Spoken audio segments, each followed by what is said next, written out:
नमस्कार दोस्तों, बहुत बहुत स्वागत है आपका हमारे चैनल में। आज दोस्तों हम इस वीडियो में पढ़ेंगे कारक प्रकरण।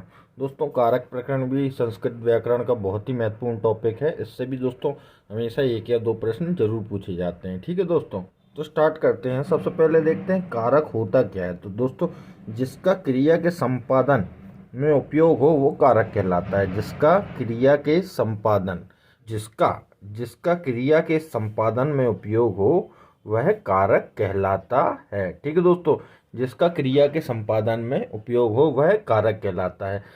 अब दोस्तों संस्कृत व्याकरण में कितने प्रकार के कारक होते हैं, उनके चिन्ह क्या हैं, उनका प्रयोग क्या है, उनको कैसे पहचान सकते हैं, वो हम सीखते हैं। तो दोस्तों अब आगे पढ़ते हैं हम। ठीक है दोस्तों, तो दोस्तों यहाँ पर मैं आपको टेबल के जरिए समझाऊंगा। ठीक है दोस्तों, टेबल के जरिए समझाऊंगा। यहाँ पर कारक होगा। ठीक है, पहले कॉलम में हमने कारक लिया है यहाँ पर पहले नंबर पर कारक की जो भी कारक होगा वो लिया है। ठीक है, दूसरे नंबर पर हमने ली है उसकी विभक्ति। ठीक है, जो भी उसकी विभक्ति होगी कारक की वो ली है। ठीक है, तीसरे नंबर पर हम चिन्ह लेंगे, जो भी कारक होगा उसका चिन्ह लिया है। ठीक है, चौथे नंबर पर उसका प्रयोग कैसे करना है, तो चौथे नंबर पर प्रयोग लिया है हमने कि उसका प्रयोग कैसे करेंगे। ठीक है दोस्तों, चौथे नंबर पर प्रयोग लिया है और आखिरी में अन्य लिया है। ठीक है, अन्य संबंधित कारक से संबंधित अन्य तत्व। ठीक है दोस्तों, तो सबसे पहला है हमारा कर्ता कारक। ठीक है, सबसे पहला होता है कर्ता कारक। इसकी विभक्ति क्या होती है, प्रथमा। ठीक है, इसका चिन्ह क्या होता है, ने, या पर कोई चिन्ह नहीं होता, शून्य चिन्ह होता है। ठीक है, या तो ने होगा या शून्य चिन्ह होगा। ठीक है दोस्तों, अब इसका प्रयोग देखिए, बालिका पठती। इसको हम किस प्रकार से पहचान सकते हैं, हम क्रिया से सवाल कर सकते हैं। ठीक है, क्रिया से प्रश्न कर सकते हैं कौन पढ़ता है, तो बालिका। इसको इस प्रकार से पहचाना जा सकता है। ठीक है, कर्ता को। ठीक है, कर्ता कारक को किस प्रकार से पहचाना जा सकता है, हम क्रिया से सवाल करके उसको पहचान सकते हैं। ठीक है दोस्तों, अब अगला कारक है हमारा कर्म। ठीक है, अगला कारक है कर्म कारक। इसकी विभक्ति कौन सी होगी, द्वितीया। ठीक है, द्वितीय विभक्ति होगी। इसका चिन्ह क्या होता है, को। ठीक है, इसका प्रयोग देखिए, जैसे बालकः पुस्तक पठति। ठीक है, तो क्या पढ़ता है दोस्तों इस कारक में हम प्रश्न क्या कर रहे हैं, क्या पढ़ता है, तो पुस्तक पढ़ता है, मतलब पुस्तक को पढ़ता है। ये आपको यहाँ पर चिन्ह मिल गया को का। ठीक है दोस्तों, सिंपल है, इस प्रकार से आप इसको पहचान सकते हैं।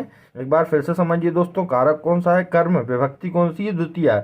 चिन्ह कौन सा है, को।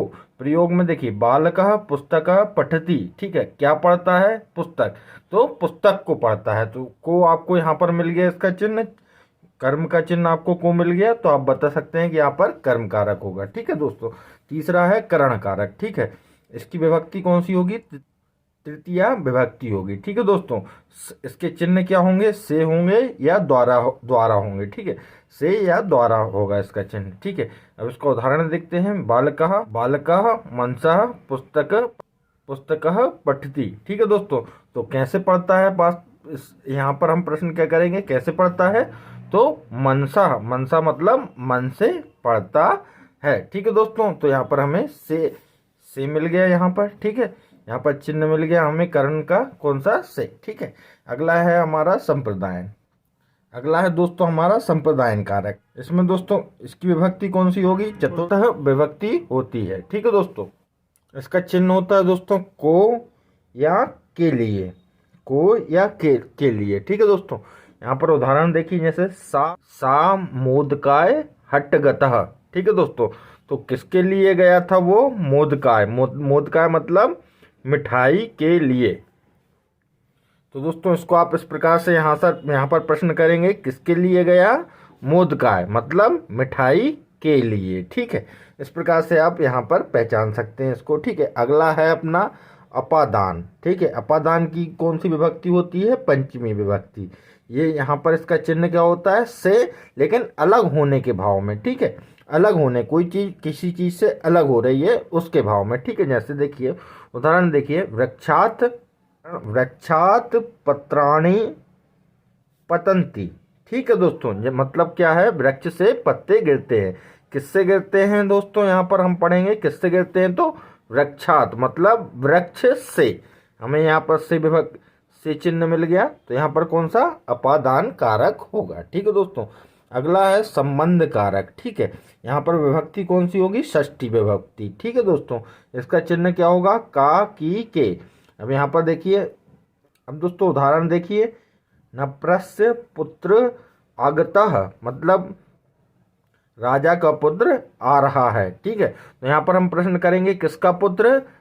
नप्रस्य पुत्र, मतलब राजा का पुत्र। यहाँ पर हमें क विभक्ति मिल गई। ठीक है दोस्तों, अगला है हमारा अधिकरण। ठीक है, अधिकरण में विभक्ति कौन सी होगी? सप्तमी विभक्ति। ठीक है, इसका चिन्ह क्या होगा? में या पर। ठीक है, अब दोस्तों उदाहरण देखते हैं, वृक्षे वानरः निवसन्ति। ठीक है दोस्तों, मतलब वृक्ष पर वानर बैठे हैं। ठीक है, किस पर बैठे हैं? यहाँ पर प्रश्न करेंगे हम, किस पर बैठे हैं?